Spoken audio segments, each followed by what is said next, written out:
शेखर देखो, collector office से letter आया है मेरा। मैं कलेक्टर साहब की ना पीए बन गई हूँ, पर्सनल असिस्टेंट। वाह बेटा वाह, ये तो बहुत ही खुशी की बात है। अबे चल हाजिर अपना। शेखर सुन, अगर तुझे ना मेरा पति बन के रहना है तो तुझे ना पूरे 2 करोड़ रुपए देने पड़ेंगे मुझे। ये क्या बोल रही हो तुम?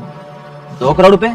हाँ सही सुन रहा है, 2 करोड़ रुपए मेरा पति बन के रहने का। ये क्या बकवास कर रही हो तुम? अरे कुछ बकवास नहीं कर रही हूँ मैं, बिल्कुल सही बोल रही हूँ। और वैसे भी उस टाइम तो ना मेरा स्ट्रगलिंग फेस चल रहा था, इस वजह से मुझे तेरे साथ रहना पड़ा। और एक बात बता, अगर ऑफिस में किसी ने मेरे से पूछ लिया कि तेरा पति क्या करता है तो मैं क्या बोलूंगी? और वैसे भी डिस्ट्रिक्ट कलेक्टर की पीए हूँ मैं, और मैं यहाँ रहूंगी तेरे साथ, मेरी बेइज्जती नहीं हो जाएगी? चेतना, सिर्फ तुम्हारा ही स्ट्रगलिंग फेज नहीं चल रहा था, हम दोनों का ही स्ट्रगलिंग फेज चल रहा था।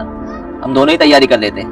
फर्क सिर्फ इतना है कि तुम एसएससी की तैयारी कर ली थी और मैं यूपीएससी की, और तुम्हारे कहने पे मैंने अपनी तैयारी छोड़ी और तुम्हारी तैयारी करवाई। मैं पढ़ा लिखा कर आज इस मुकाम तक पहुंचाया, और आज तुम कलेक्टर सर की पीए क्या बन गई हो? तुम मुझे मेरी औकात दिखाने पे आ गई हो।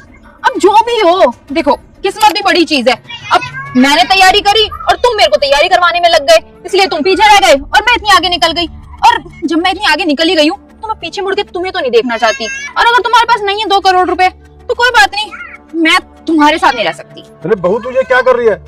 पति है तेरा बेटा, ये तेरे बिना नहीं जी पाएगा।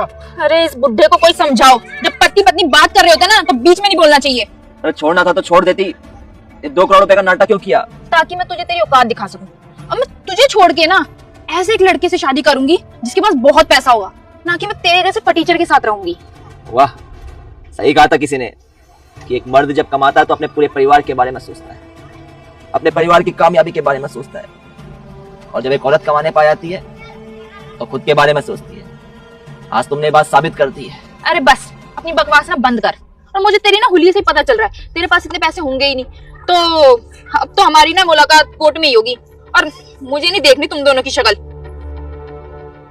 पापा, क्या कुछ नहीं किया मैंने इसके लिए? आज से मुझे मेरे हालातों पर छोड़ के चली गई है। 2 करोड़ रुपए मांग रही है मुझसे। मैं आपसे भी लड़ा था कई बार इसकी पढ़ाई की खातिर, और